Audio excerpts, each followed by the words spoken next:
Bismillahirrahmanirrahim. Assalamualaikum warahmatullahi wabarakatuh.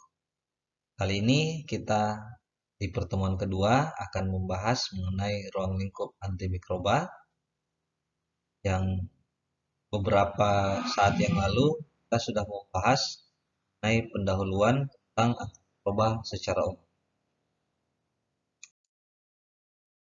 Adapun hal-hal yang akan kita bahas, yang pertama yaitu penggolongan dan contoh obatnya, dan mekanisme kerja, kemudian mengenai resistensi. Untuk efek samping obat itu para mahasiswa dapat melihat di textbook atau monografi obat yang ada. Untuk penggolongan obat kita dapat membagi atau menggolongkan berdasarkan beberapa hal. Pertama, kita dapat berdasarkan mekanisme kerja, kemudian berdasarkan kemampuan eradikasi yang sebelumnya pada pertemuan sebelumnya sudah pernah kita bahas. Kemudian mengenai penggolongan berdasarkan struktur kimia, kemudian berdasarkan spektrum antibiotik dan bentuk sediaannya. Penggolongan kerja berdasarkan mekanisme kerja kita bagi berdasarkan 3 targetnya. Yang pertama, target yang pertama adalah dinding sel dan membran selnya. Kemudian pada saat sintesis asam nukleat dan DNA, kemudian protein sintesis atau sintesis protein. Baiklah, kita akan membahas satu persatu, yaitu obat-obat atau antimikroba yang bekerja pada sintesis dinding sel dan juga pada bekerja langsung pada membran.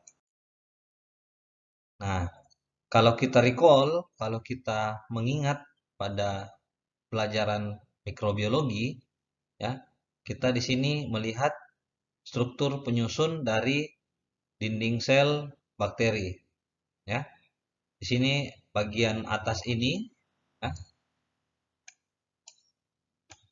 bagian atas ini adalah ekstrasel dan bagian di bawahnya, tuh bagian ini adalah bagian intrasel, di mana membran sel pada bakteri itu bertindak sama seperti kulit pada manusia, yaitu sebagai pelindung dari gangguan luar. Nah, kita lihat di sini perbedaan antara bakteri gram positif dan bakteri gram negatif. Ya, pada gram positif dia memiliki dinding sel yang jauh lebih tebal dibandingkan dengan gram negatif. Tetapi pada gram negatif dia memiliki membran fosfolipid, ya, sebagai pelindung tambahan pada membrannya, pada dinding selnya. Nah, untuk memahami mekanisme kerja, utamanya pada obat-obat yang bekerja pada dinding sel ini, ya. Kalau kita lihat di sini ada struktur dari penisilin, di mana penisilin itu salah satu antibiotik yang memiliki cincin beta laktam yang dilingkari warna hijau ini, ya. Nah, mekanisme kerjanya adalah dia akan berikatan dengan enzim atau protein yang ada pada dinding sel bakteri yang dinamakan penicillin binding protein. Dinamakan sebagai penicillin binding protein karena protein ini merupakan tempat berikatan penisilin, ya, atau beta laktam. Nah, sekarang kita lihat apa perannya, ya. Kalau kita lihat di sini ada rantai peptidoglikan, ya. Kita lihat ada rantai peptidoglikan di sini, ya. Nah, rantai peptidoglikan ini, ya, untaian rantai peptidoglikan ini harusnya dikuatkan dengan rantai pentaglisin. ya. Jadi rantai petaglisin ini adalah yang menguatkan atau yang membuat rantai peptidoglikan ini semakin erat sehingga seperti tali dia akan saling berikatan. Ya. Siapa yang membantu? Yang membantu untuk membuat ikatannya adalah penicillin binding protein ini. Ya, penicillin binding protein. Nah, kemudian kita lihat di sini, apa yang terjadi jika beta laktam masuk ya? Ini contohkan penisilin dengan logo seperti ini, lambang seperti ini. Jika penisilin masuk, maka dia akan mencegah ya penisilin binding protein atau PBP ini membentuk eh, rantai pentaglikan sehingga struktur kita lihat di sini sehingga tidak terbentuk rantai eh, pentaglisin ya sehingga akan melemahkan struktur dinding sel bakteri sehingga akan lebih mudah rusak ya. Nah, sekarang kita lihat beberapa antibiotik, contoh antibiotik yang memiliki cincin beta laktam ya. Nah, antibiotik yang memiliki cincin beta laktam kita bagi berdasarkan 4 kelas berdasarkan struktur kimianya ya, yaitu yang pertama penisilin, cephalosporin, 3 carbapenem dan monobactam. Nah, kita lihat di sini penisilin ada banyak macamnya dari penisilin G, penisilin V, amoksisilin, ampicillin, ticarcillin, fluoxacillin dan nafcillin. Ya. Kita lihat di sini cara penulisan penisilin ya, kemudian amoksisilin ya.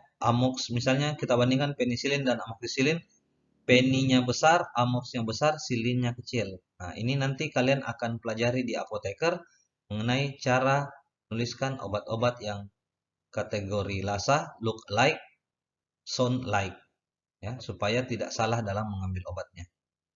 Nah, kita lanjutkan. Kemudian untuk golongan cephalosporin itu ada 5 generasi ya, 5 generasi di mana setiap generasinya itu cakupan atau spektrum antimikrobanya itu semakin meningkat semakin ke arah bakteri gram negatif ya. Kita lihat untuk cephalosporin generasi pertama yaitu yang sangat banyak diresepkan ya, cefadroxil, dan yang lainnya cefazolin dan cefalexin. Kemudian generasi kedua ada cefaclor, cefotetan, cefoxitin dan ceforoxim, di mana untuk antibiotik yang biasa digunakan untuk profilaksis itu dapat digunakan generasi 1 atau 2. Sekarang yang paling banyak adalah ceforoxim. Kemudian kita melangkah ke generasi ketiga ada cefoperazone, cefotaxim, ceftriaxone, ceftazidime dan cefixim. Nah, di sini ada beberapa antibiotik yang pemberian yang hanya tersedia secara injeksi dan ada juga yang tersedia secara oral. Kemudian untuk generasi keempat ada cefepime dan generasi kelima adalah ceftarolin. Kemudian untuk beta laktam golongan carbapenem, di sini kita lihat ada doripenem, ertapenem, kemudian meropenem. Selanjutnya adalah imipenem kombinasi dengan silastatin. Nah, di sini silastatin ya berfungsi untuk meningkatkan bioavailabilitas atau konsentrasi obat dalam darah dari imipenem karena dapat terdegradasi oleh suatu zat yang ada di ginjal. Kemudian monobactam di sini the one and only adalah Aztreonam. Nah, nanti pada pembahasan-pembahasan selanjutnya kita akan melihat untuk spesifik pada kasus-kasus penyakit tertentu di mana peran dari obat-obat tersebut. Nah, kemudian untuk obat yang juga mempengaruhi atau mengganggu sintesis dari dinding sel dari golongan yang tidak punya cincin beta laktam ada 3, yaitu vancomycin, kemudian basitrasin, kemudian fosfomycin. Di mana basitrasin ini adalah salah satu antibiotik yang digunakan pada sedan luar atau ditabur yang dicampur dengan kolistin atau dikombinasi dengan kolistin. Kemudian golongan lain yang masih eh, berada juga di dinding sel dan sel membran adalah sel membran disruptor, yaitu kolistin dan daptomycin. Nah, di mana daptomycin ini kalau kita lihat di dinding sel ini, dia dapat menyisip di lapisan peptidoglikan. Misalnya ini yang merah ini saya gambarkan daptomycin, dan dia akan membuat pori-pori, ya, membuat pori-pori sehingga dia dapat membuat lubang sehingga dapat menyebabkan depolarisasi karena ion-ion yang ada dalam intrasel, ya, utamanya ion kalium itu dapat keluar melalui pori yang dibuat oleh atau dibentuk oleh daptomycin, ya.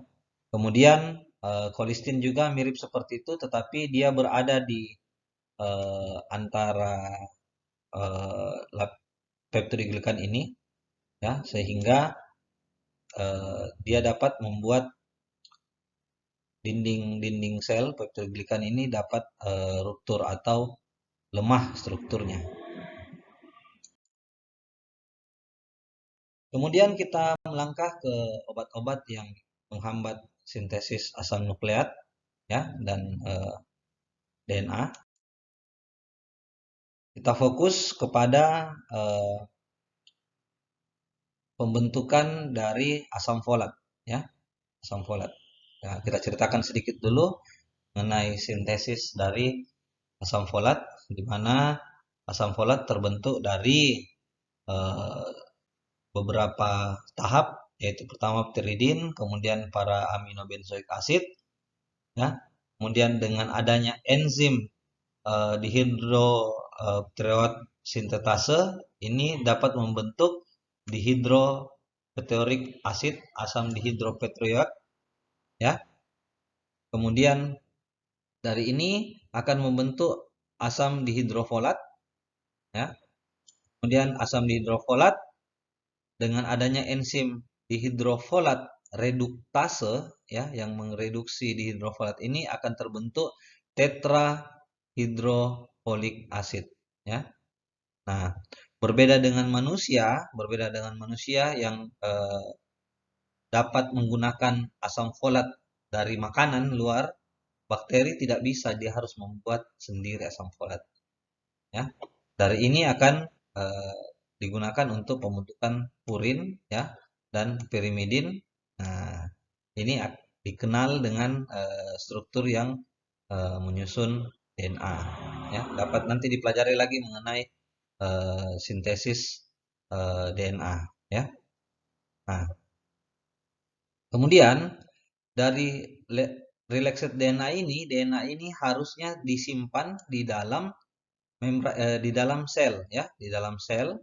Misalnya ini kita gambarkan sel bakteri, ini adalah DNA. Nah, DNA ini harus tersimpan dalam sini. Tetapi karena DNA ini untainya panjang, ya, untainya panjang, kemudian supaya muat pada intrasel bakteri, ya, dalam sitoplasma bakteri, maka dia harus dibuat supercoil, ya. Supercoil itu kalau kita gambarkan misalnya, ya, ini untaian DNA,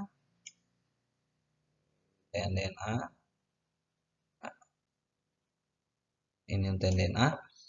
Dengan dibuat supercoil maka misalnya ini diputar maka dia bisa lebih kecil, ya, lebih kecil sehingga dapat muat dalam bakteri. Nah, kemudian kita bahas, ya,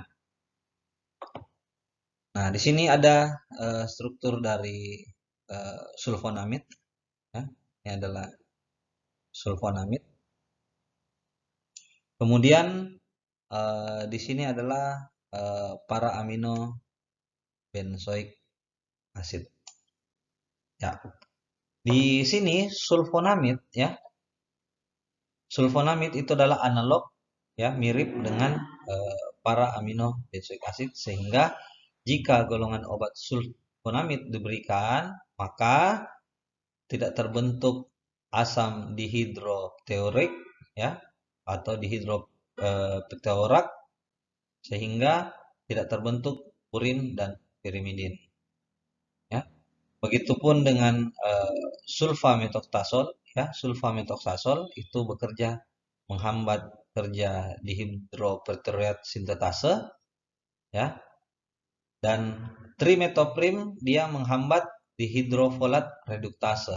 Nah, di mana kalau kita lihat obat-obat yang beredar cotrimoxazole, ya, ada obat cotrimoxazole, ya. Ini singkatan dari kombinasi antara trimetoprim, ya, dan sulfamethoxazole. Sehingga jika kedua obat ini dikombinasi, maka akan memperkuat kerja dari antibiotik tersebut, ya. Kemudian di sini ada golongan maaf, ada golongan quinolon, ya. Quinolon yaitu asam nalidiksat, norfloxacin, dan ciprofloxacin. Di sini juga ada levofloxacin dari golongan fluoroquinolon, di mana dia menghambat denagerase ini sehingga tidak terbentuk supercoil. Begitupun dengan metronidazole, ya, dan vancomycin. Kemudian yang terakhir adalah golongan obat yang menghambat sintesis protein. Nah, kita mengingat kembali mengenai sintesis protein, ya. Nanti dapat diingat atau dilihat kembali di teks-textbook dari pelajaran-pelajaran sebelumnya di pelajaran mikrobiologi, ya, atau biokimia. Nah, di sini kita lihat di sini ada messenger RNA, mRNA, ya, mRNA yang diuntai dari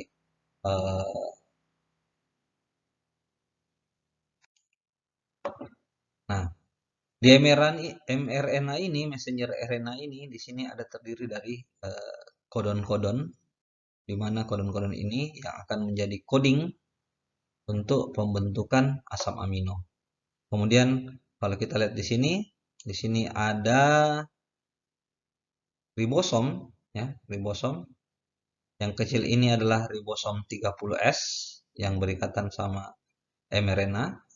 Kemudian ada ribosom 50S atau subunit 50 yang lebih besar, ya, di mana fungsinya adalah tempat tRNA berikatan, ya, dan mengeluarkan protein, tempat mengeluarkan asam. Nah, kita lihat di sini ada 3 step, ya, step 1, step 2, step 3, di mana step pertama yaitu masuknya tRNA, ya, tRNA. Di sini ada tRNA, kemudian yang hitam ini adalah asam amino, ya, asam amino yang akan dibentuk asam amino. Kemudian di sini kita lihat ada peptidoglikan, ya, yaitu asam amino yang sudah dibentuk sebelumnya. Jadi awalnya ini adalah kosong, ya. Jadi yang orange ini adalah asam amino yang berasal dari sini awalnya. Awalnya ini belum ada. Ya, misalnya ini sudah terjadi beberapa tahap. Nah, kemudian tahap selanjutnya ini sudah tahap keempat atau pemasukan asam amino keempat. Nah, Di sini ada di subunit 50S ini ada 3 site sebenarnya, tapi yang digambarkan ini ada 2 site. Yang pertama acceptor site atau A site, kemudian ada P site, ya, site. Kita lihat di sini pada saat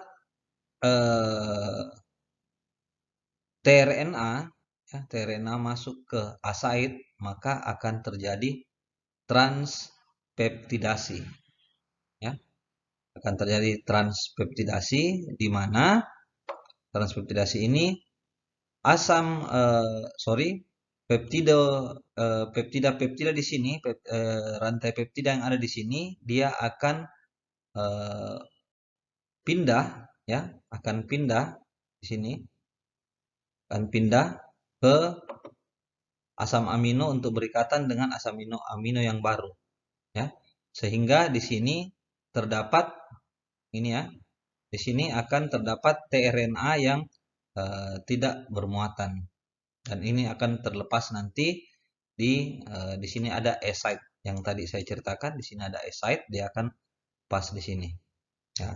Setelah itu maka terjadi translokasi. Translokasi adalah eh, protein, ya, protein yang berikatan dengan tRNA yang ada di sini, dia akan berpindah ke P site, ya. Ini juga akan mRNA ini ribosom ini juga akan berpindah menjadi misalnya ini, ya, kodon 1, ini serial kodon 2, ini masih serial kodon 1, ini serial kodon 2, ini serial kodon 1, ini serial kodon 2. Nah, di sini serial kodon 2, di sini serial kodon 3, satunya ada di sini. Ya, jadi ribosom ini sudah berpindah berpindah ke sebelah sini sehingga dapat memulai lagi inisiasi untuk masuk ke RNA yang baru, ya. Nanti untuk lebih jelasnya silahkan baca kembali mengenai sintesis protein, ya, utamanya dari bakteri. Nah, sekarang kita lihat obat-obatnya. Nah, yang pertama adalah golongan tetrasiklin, ya, tetrasiklin. Dia akan memblok tRNA binding. Jadi dia akan memblok ini untuk berikatan pada subunit 30S sehingga tidak terbaca dan proses 1 2 3 ini tidak berlangsung, ya. Nah, kemudian aminoglikosida sini dia memblok tRNA, ya, untuk bertemu dengan kodon sehingga terjadi jadi dia di sini aminoglikosida dia akan memblok kodon ini sehingga terjadi kesalahan baca dan membuat apa namanya, membuat protein yang terbentuk itu sudah tidak sesuai dengan yang diharapkan oleh bakteri tersebut, ya. Kemudian kita lihat linesolid di sini, ya, dia akan memblok inisiasi ikatan inisiasi antara mRNA, ya, antara mRNA di sini, kemudian RNA dan ribosom.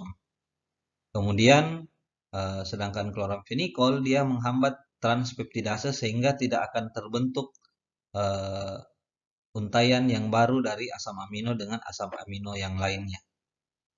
Kemudian golongan makrolida dia akan mengerem di sini, mengerem. Jadi translokasi tidak terjadi, ya, yang harusnya untaian asam amino ini berpindah dari A site ke P site, ya, dan eh, selanjutnya karena adanya makrolida maka perpindahan ini tidak terjadi sehingga dia tetap ada di A site. Seperti itu.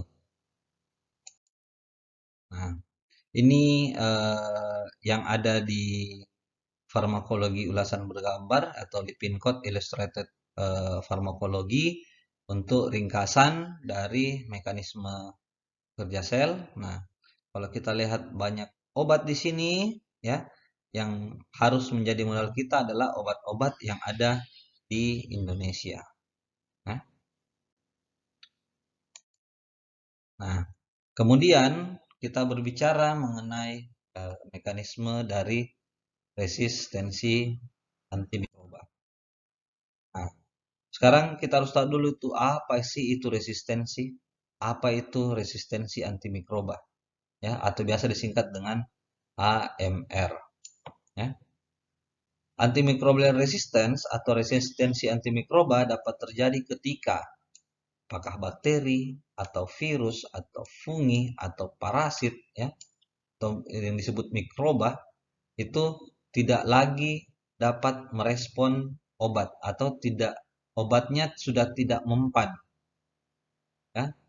Apa yang terjadi kalau obatnya tidak mempan? Maka infeksi-infeksi, khususnya infeksi biasa, ya, menjadi lebih sulit untuk diobati, ya. Karena lebih sulit diobati, kemudian ini adalah penyakit infeksi, maka resiko penyebarannya juga akan meningkat. Resiko penyakitnya akan meningkat, lama sembuh, dan tingkat kematian akan meningkat.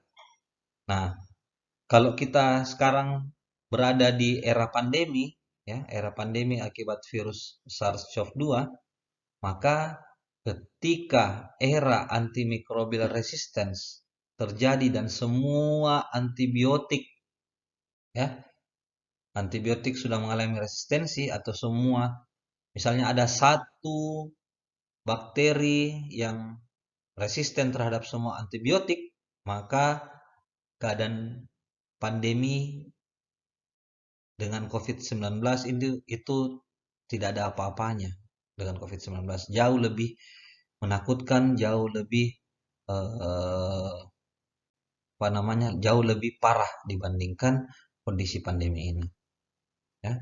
Dan mari berharap itu tidak terjadi. Apa-apa saja faktor yang dapat menyebabkan, ya.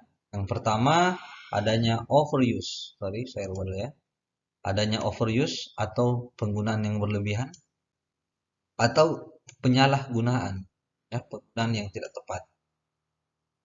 Nah, kita lihat di sini masyarakat masih banyak yang sakit gigi langsung beli amoksisilin, ya.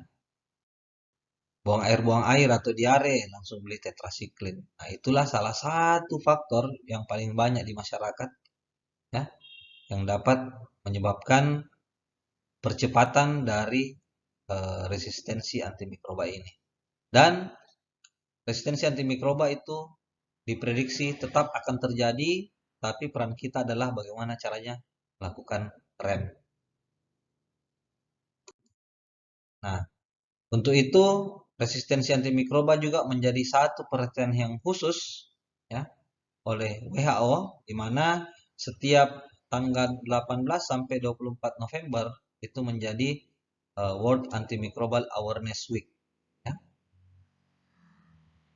Di sini banyak event-event atau banyak kegiatan-kegiatan yang terkait untuk mengingatkan kita terkait antimikroba. Nah, kita kembali ke bagaimana mekanisme terjadinya resistensi. Ya, resistensi dapat terjadi dengan dua cara. Yang pertama adalah eh, intrinsik, ya, dari faktor dari bakteri itu sendiri atau dari antibiotik itu sendiri. Kemudian dari ekstrinsik, ya. Nah, kita lihat di sini intrinsik adalah karena sifat natural dari bakteri tersebut. Karena sifat natural. Jadi ada beberapa memang bakteri yang memang dia resisten terhadap antibiotik tertentu, ya. Nah, kemudian faktor yang lain adalah kemampuan atau spektrum antibakteri dari antibiotik. Nah, kemudian eh, resistensi bakteri ini, ya, resistensi bakteri ini akan terjadi, akan dipicu, ya. Jadi dia ceritanya sudah punya cadangan, ya, tapi akan dipicu setelah ada antibiotik yang memicu tersebut masuk, maka dia langsung membuat membuat apa namanya, membuat antinya atau lawannya. Salah satu contoh tadi kita belum ceritakan mengenai beta laktamase ya. Nanti akan kita bahas di diskusi. Nah, kemudian mekanisme yang kedua adalah extrinsic atau acquired.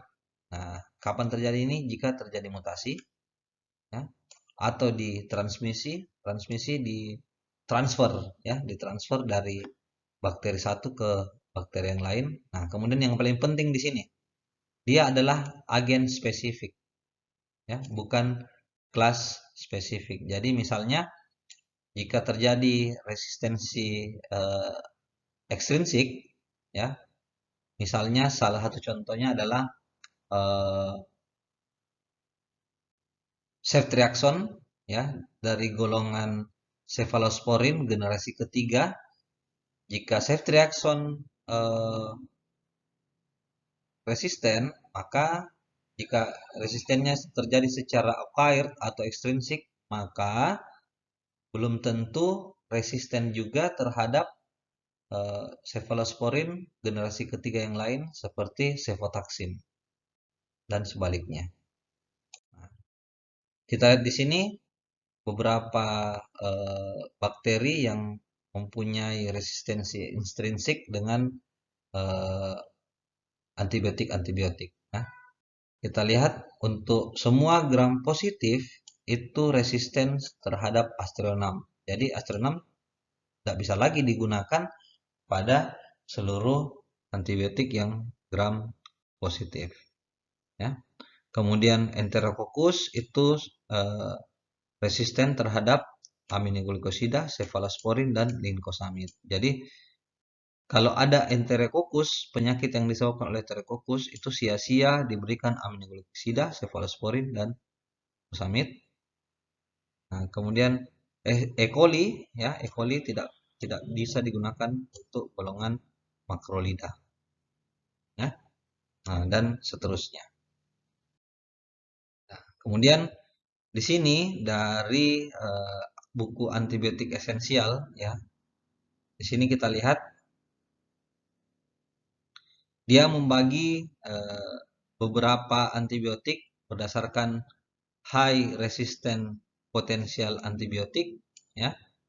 Kemudian low resistance antibiotik atau antibiotik yang mempunyai potensi rendah untuk mengalami resistensi yang berada pada kelas atau golongan yang sama, ya. Dan antibiotik yang mempunyai low resistant atau kemampuan resistensi yang rendah, ya, pada kelas yang berbeda dengan yang ada di sini, ya. Ini patokannya. Nah, jadi kalau kita lihat di sini cara bacanya adalah Pseudomonas aeruginosa, ya, itu sangat rentan mengalami resisten kepada antibiotik gentamisin atau tobramycin. Tetapi belum tentu, ya, ingat belum tentu, artinya bisa sensitif, bisa resisten. Belum tentu, ya, jika Pseudomonas aeruginosa ini resisten terhadap gentamisin, ya, atau tobramycin, maka tetap amikasin itu dapat dipertimbangkan untuk diberikan meskipun penyusun struktur kimianya mirip-mirip, ya, atau dari kelas yang sama yaitu kelas aminoglikosida, itu masih tetap dapat diberikan. Atau jika gentamisin atau tobramycin itu resisten, maka dapat digunakan golongan yang lain, apakah levofloxacin, colistin, atau cefepime. Ya, jadi begitu cara membaca tabel ini. Ya. Nah, untuk mekanisme resistensi antibiotik di sini terbagi atas 4. Yang pertama adalah inaktivasi dari obat tersebut. Ini biasanya salah satu contohnya adalah beta laktamase. Jadi ada enzim beta laktamase yang ada juga di dinding sel bakteri, ya. Dia akan memecah atau merusak cincin beta laktam dari antibiotik sehingga cincin beta laktam tersebut tidak dapat mengikat eh, penisilin banding protein atau PBP. Kemudian selain itu, mekanisme yang lain adalah dia dapat memodifikasi target dari obat tersebut. Ya. Nah, contohnya misalnya obat-obat yang bekerja di 30S, ya, ribosom 30S, maka dia dapat memodifikasi bentuk dari ribosom tersebut atau tempat berikatannya sehingga obat tersebut tidak dapat berikatan, ya, meskipun obat tersebut ada dalam sini. Kemudian dia membentuk efflux pump, ya, jadi membentuk pompa, ya, membentuk misalnya kayak ini. Jadi dia akan membentuk protein yang kerjanya adalah dia memompa keluar antibiotik, ya, yang sudah masuk dalam bakteri, dia pompa keluar supaya dia tidak bisa membunuh bakteri dalam sini.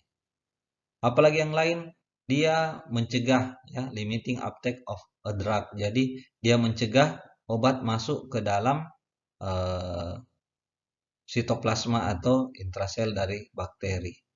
Itu adalah 4 mekanisme dari resistensi antibiotik. Nah, untuk mengingatkan untuk antibiotic awareness, ya, sini ada slogan dari WHO, antimikrobial itu handle with care. Jadi gunakan secara bijak atau kita gunakan secara hati-hati untuk semua antimikroba, ya, antibiotik, antiviral, antifungal dan antiparasitik. Saya kira cukup sekian. Nanti kita akan berdiskusi di eh, kelas ataupun di grup. Subhanakallahumma wabihamdik asyhadu an la ilaha illa anta astaghfiruka wa atubu ilaik. Assalamualaikum warahmatullahi wabarakatuh.